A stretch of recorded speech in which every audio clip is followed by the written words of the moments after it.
boys and girls. I hope you're all fine and looking forward to learning this bully prevention honor. This is part 1 of 2 series in this particular honor. So today we're on bullying prevention 1. Being bullied is no fun. Choosing bullying behavior has its significant downsides too. So how do you choose to live a balanced and successful life that protects those who are bullied and experience a positive culture for you and all your friends? Whether you are feeling bullied or you wish bullying behavior wasn't part of your social group, you can discover solutions as you encounter this honor. So in this particular presentation, you are going to see that there are some pictures that are being shown, and they show you exactly what is happening. You know, there's one person who is a target, and you can see the other guys who are probably laughing or making fun of that person. Being bullied is no fun at all. But what is bullying? Do we all know what bullying is? I'm sure most of us have an idea. The act of bullying can be defined as repetitious behavior with the intent to cause harm against someone who has trouble defending him or herself. A person is bullied when he or she is exposed repeatedly and over time to negative actions on the part of one or more other persons, and he or she has difficulty defending himself or herself. Bullying is an intentional behavior that hurts, harms, or humiliates a student, either physically or emotionally, and can happen while at school, at church, in the community, or even online. Those bullying often have more social or physical power, while those targeted have difficulty stopping the behavior. The behavior is typically repeated, though it can be a one-time incident. Students often describe bullying as when someone makes you feel less about who you are as a person. It's a very negative feeling. There's a difference between bullying and conflict, so let's not confuse the two. Bullying is different from conflict. Conflict is a disagreement between two sides, but both are able to express their views or needs. In contrast, conflict is a disagreement or argument in which both sides express their views. Bullying is negative behavior directed by someone exerting power and control over another person. With bullying, there's often a power imbalance between those involved, with power defined as elevated social status, being physically larger, or is part of a group against an individual. Students who bully perceive their target as vulnerable in some way or other and often find satisfaction in harming them. There are different types of bullying, and we're going to talk about those now. I'm sure you have come across some of these types. The first type we're going to talk about is the verbal bullying. Verbal bullying involves the usage of statements, phrases, or name-calling to control an individual. This is often a continuous act designed to take place on a regular basis. Please share some of the verbal bullying statements you know. The common ones include Urimbwa, you're a dog. Uribenzi, you're a fool. Daf Dunda, you're too fat. Zidofo, you're dumb or you're an idiot. etc. There's so many. Some can say you're stupid, you're lame, you're ugly, you're a loser. There's so many, and unfortunately, some of these statements are said to us as young people, even by our own parents or those that we live with at home. Then there's physical bullying. This one involves the use of force on their target to gain control. This may involve hitting, biting, kicking, punching, or some other form of violence. It may involve one person bigger, stronger, and more hostile than their intended target. Then there's prejudicial bullying. This one is very common among different races. It involves teasing or exclusive activities towards children due to their race, religion, or sexual orientation. Excluding people due to the color of their skin or because of what they look like is not a very good thing to do. Perfect examples of this type of bullying include racism, religious intolerance, and gender-based bullying. Now let's talk about self-acceptance, self-esteem, and personal identity. Self-acceptance is the act of acknowledging your strengths and deficiencies, no matter what others think or how they view you as a person. It's important that as a person you accept yourself for who you are.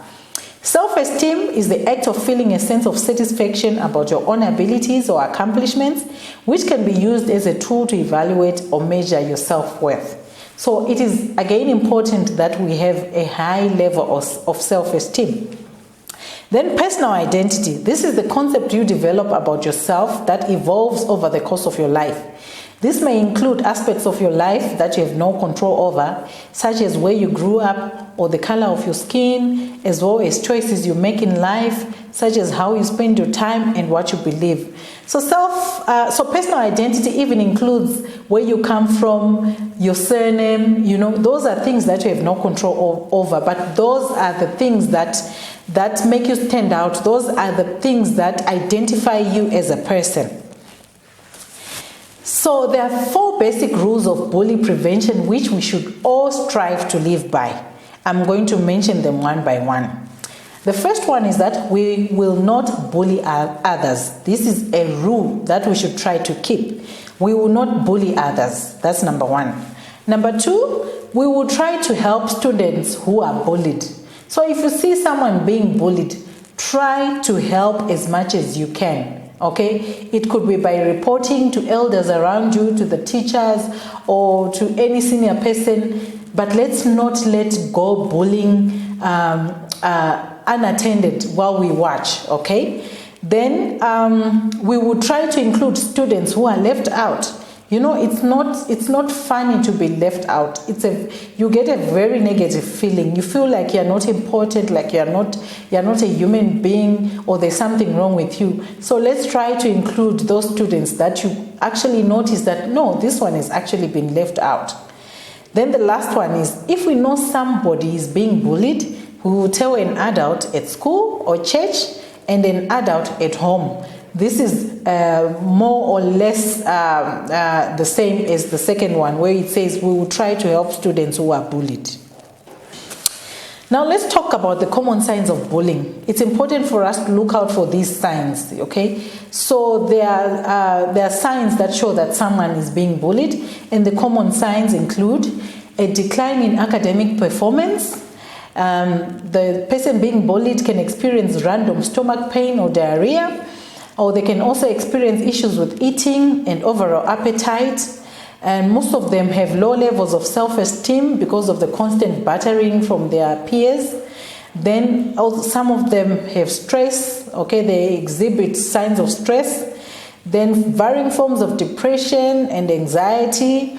Then some have thoughts of suicide, so you find that some may actually write their thoughts down, or they may tell someone that they feel like dying or they feel like killing themselves.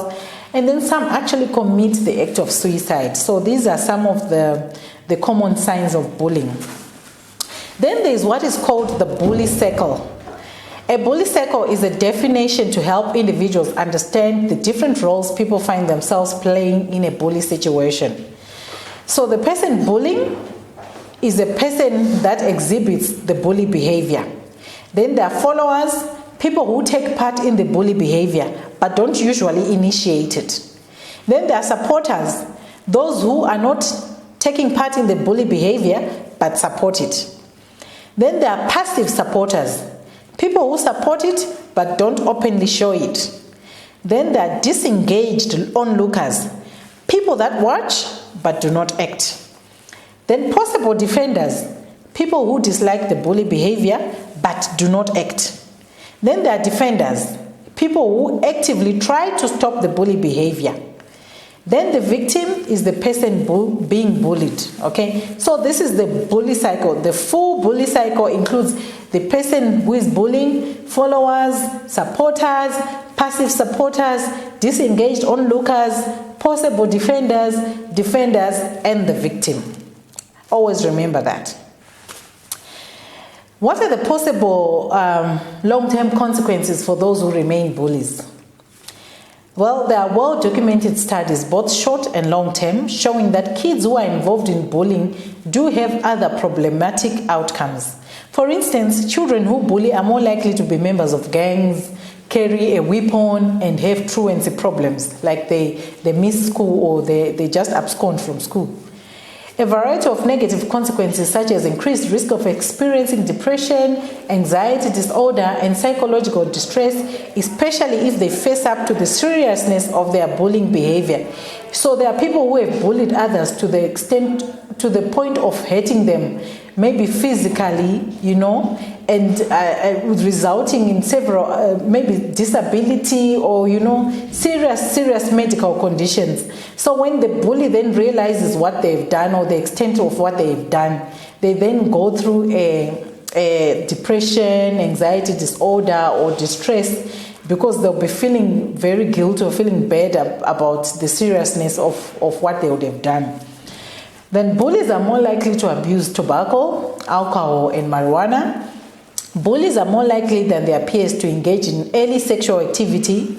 Bullies are likely to drop out from high school. And bullies are highly likely to engage in violent crimes in adulthood.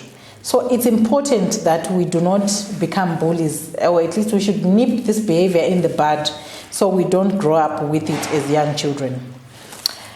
Now I'm going to give you some homework. There are biblical examples that demonstrate bullying, and I want you to look up these stories in the Bible. Briefly describe how the following biblical examples demonstrate bullying and how it relates to our responsibilities as followers of Christ. David and his brothers. Remember the story of David and his brothers in 1 Samuel 17? So you can read from verse 28 up to 29. It says, "Now Eliab, his oldest brother, heard when he spoke to the men, and Eliab's anger was aroused against David. And he said, 'Why did you come down here? And with whom have you left those few sheep in the wilderness? I know your pride and the insolence of your heart, for you have come down to see the battle.' And David said, 'What have I done now? Is there not a cause?'" That's 1 Samuel 17, verse 28 and 29. And then Joseph and his brothers. Genesis 37, you must read the whole chapter. This is an interesting story, so it's part of your homework. Please make sure you read the whole chapter. Then Mary and Judas in John 12, verse 1 to 7. Let's read it. It says, "Then 6 days before the Passover, Jesus came to Bethany, where Lazarus, who had been dead, whom he had raised from the dead. There they made him a supper, and Martha served, but Lazarus was one of those who sat at the table with him. Then Mary took a pound of very costly oil of spikenard, anointed the feet of Jesus, and wiped his feet with her hair. And the house was filled with the fragrance of the oil. But one of his disciples, Judas Iscariot, Simon's son, who would betray him, said, 'Why was this fragrant oil not sold for 300 denarii and given to the poor?' This he said, not that he cared for the poor, but because he was a thief and had the money box, and he used to take what was put in it.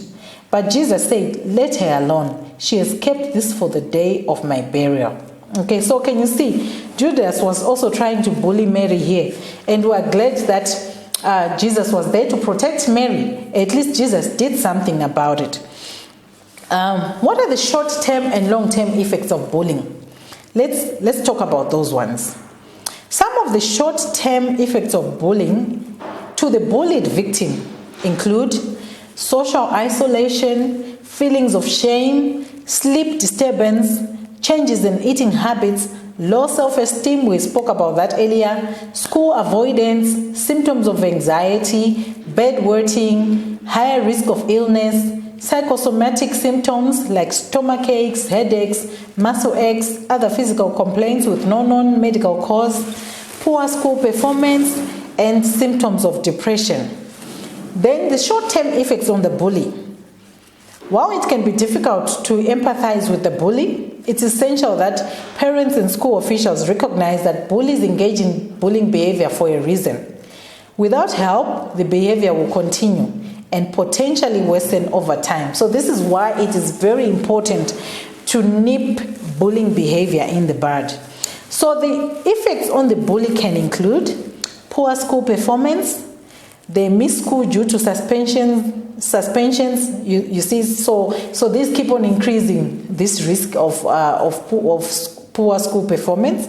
Increased truancy risk. Obviously, if they've done something wrong, they may be afraid to come to school or to come to church.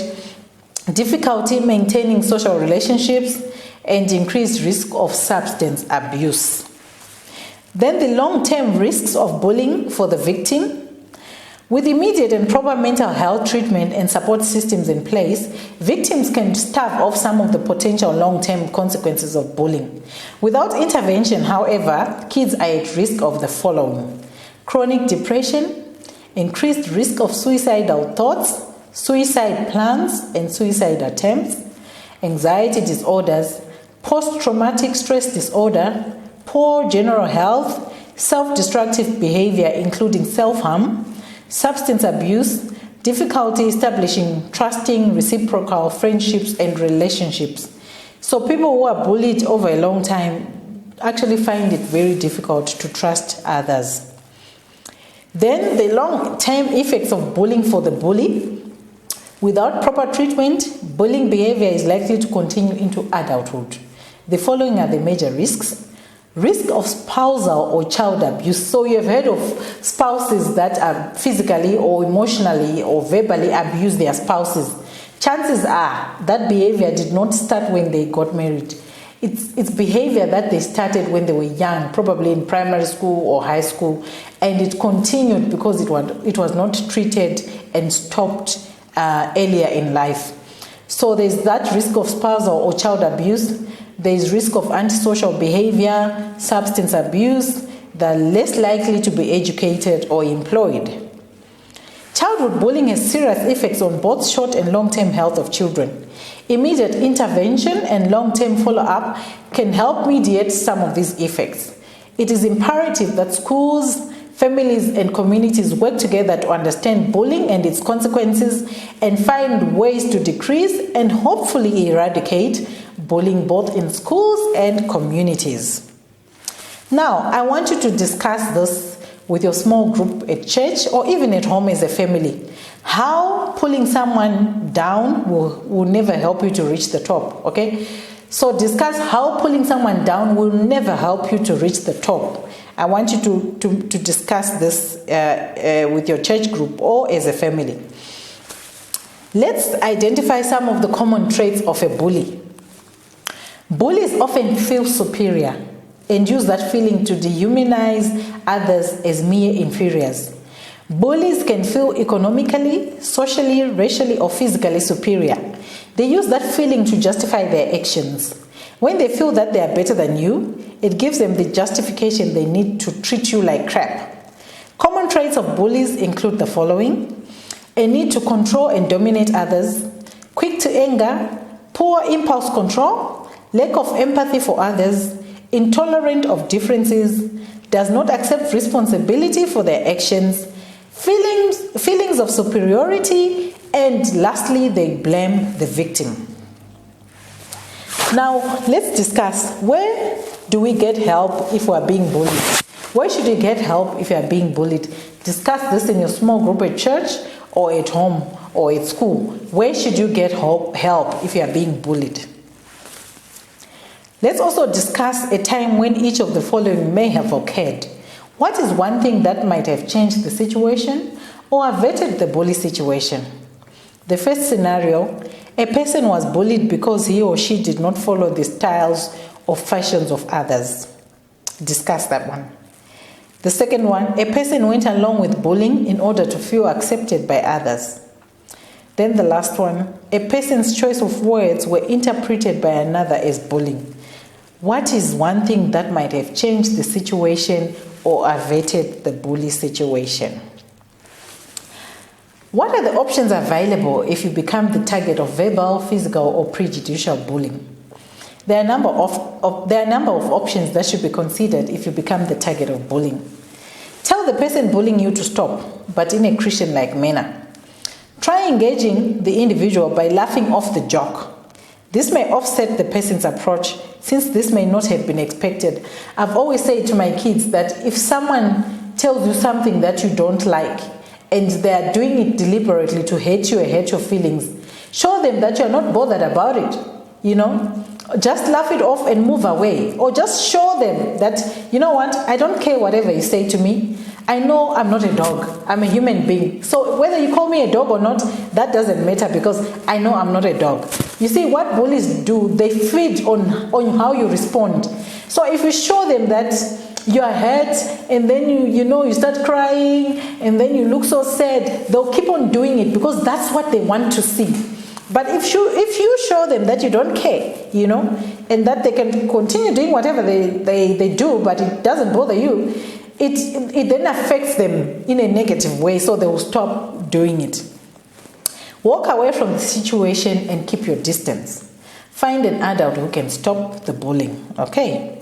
To stay safe, talk to an adult that can be trusted. This person may be a parent, next door neighbor, an elder, a member of the church, or the pastor.